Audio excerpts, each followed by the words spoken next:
Next important बात जो है वो हमारी है सेंटेंसेस की कि सेंटेंस कौन से हैं और कितनी किस्म के होते हैं। Basically sentence actually collection of words है, लफ्जों का एक मजमुआ है विच कन्वेज विच कम्युनिकेट्स कंप्लीट मीनिंग। अगर बात कंप्लीट हो गई है तो वो सेंटेंस है, अगर बात कंप्लीट नहीं होती तो वो सेंटेंस नहीं है, वो क्लॉज हो सकता है, वो फ्रेज भी हो सकता है। और इस सेंटेंस के हवाले से जो हमारे कंटेंट हैं वो सेंटेंस क्या है और उसके बेसिक पार्ट क्या हैं और फिर उसकी टाइप्स क्या हैं। जो बेसिक पार्ट है वो सब्जेक्ट और प्रेडिकेट है। और इस सब्जेक्ट और प्रेडिकेट के हवाले से जरा मुझे भी, मेरा भी इस हवाले से तजुर्बा है कि कम कम आइडिया होता है लोगों को कि एक सेंटेंस में सब्जेक्ट क्या है और प्रेडिकेट क्या है। मैं आपको ये बता चुका हूँ सेंटेंस की डेफिनेशन, कुछ उसका आइडिया मैं आपको दे चुका हूँ। इससे आगे हम चलते हैं सब्जेक्ट और प्रेडिकेट में। सब्जेक्ट इज द पर्सन और thing about which something is being stated. ये एक ऐसा लफ्ज है, एक ऐसी चीज है जिसके बारे में कुछ बताया जाता है। इसकी मिसालें आपके सामने हैं, जो आमिर, नायला और शी जो के यहाँ पे प्रोमिनेंट किए गए, यहाँ पे बोल्ड किए गए, ये सब्जेक्ट हैं। इसके बाद वाला पूरा का पूरा हिस्सा, Aamir is going to school, ये आमिर के बाद वाला पूरा का पूरा हिस्सा जो है ये प्रेडिकेट है। इसी तरह नायला के बाद वाला पूरा का पूरा हिस्सा वेंट होम प्रेडिकेट है, और शी के बाद पूरा का पूरा हिस्सा जो है ये प्रेडिकेट है।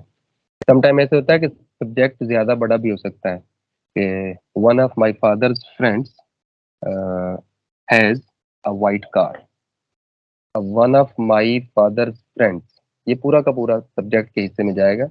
इसमें कुछ डायरेक्ट सब्जेक्ट है, कुछ इनडायरेक्ट है, और जो हैज अ वाइट कार ये इसका प्रेडिकेट है।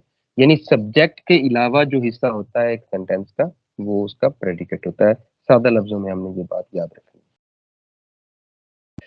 प्रेडिकेट की यहाँ पे डेफिनेशन भी आपके सामने है और नीचे मिसालें हैं। Spain is in Europe, goat and cows can fly, he is a good boy. ये बिल्कुल सादो सादा चीज की मिसाल है जिसमें मैं बता चुका हूँ।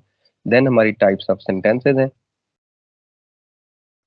जी, तो बात हो रही थी सब्जेक्ट और प्रेडिकेट की। सब्जेक्ट एक सेंटेंस का जो हिस्सा, वो हिस्सा जो इसके ये बताया जाए, समथिंग जिसके बारे में कुछ बताया जाए कि ये फलां ये काम कर रहा है, और जो बाकी रेस्ट ऑफ द सेंटेंस है, रेस्ट ऑफ द हिस्सा है, वो क्या है जी, वो प्रेडिकेट है। देन हम आगे चलते हैं जी।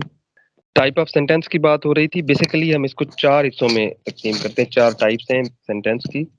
पहला हिस्सा जो है वो डिक्लेरेटिव या असर्टिव सेंटेंस है। ये बिल्कुल सादा वाले जो सेंटेंस हैं, जिसकी तीन तीन नीचे मैंने एग्जांपल्स भी पुट किए हैं। Umar is a student, he is a social worker, and Usman is an outstanding student. Declarative sentence जो है ये नेगेटिव सेंटेंस भी हो सकता है। He is not a social worker, ये डिक्लेरेटिव सेंटेंस ये इसमें शामिल हो सकता है। नेक्स्ट इसकी जो फॉर्म है वो एक्सक्लेमेटरी सेंटेंस है। एन एक्सक्लेमेटरी सेंटेंस एक्चुअली क्या होता है जी, that is said with strong feeling और emotion. Sudden feeling, strong feeling जब कोई भी लफ्ज है। और इसके लिए मैं ये क्लियर करता जाऊं कि कुछ जरूरी नहीं है कि हुर्रा और अलास इस तरह के लफ्ज हों, ओ वाओ इस तरह के लफ्ज हों तो ही एक्सक्लेमेशन बनते हैं।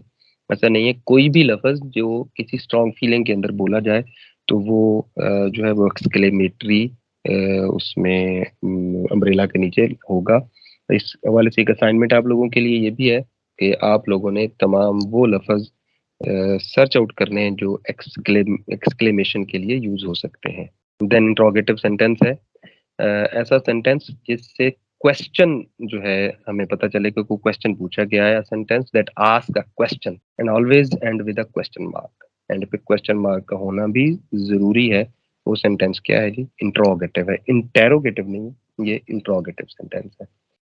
इंपेरेटिव सेंटेंस एक ऐसा सेंटेंस, एक ऐसा कलेक्शन ऑफ वर्ड्स जो कि कोई हुक्म दे, जिससे पता चले कि कोई ऑर्डर दिया जा रहा है, कमांड किया जा रहा है, कोई नसीहत की जा रही है, कोई दरखास्त की जा रही है।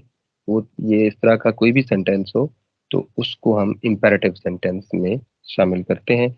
Go ahead, keep watching, keep talking, come here, speak the truth, please give me your book.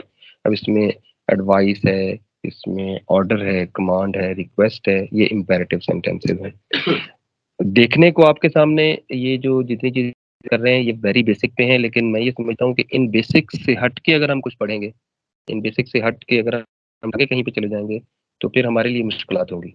फिर हम उस लेवल को अचीव नहीं कर पाएँगे जिस लेवल पे यूपीएससी में जाके अपीयर होना है।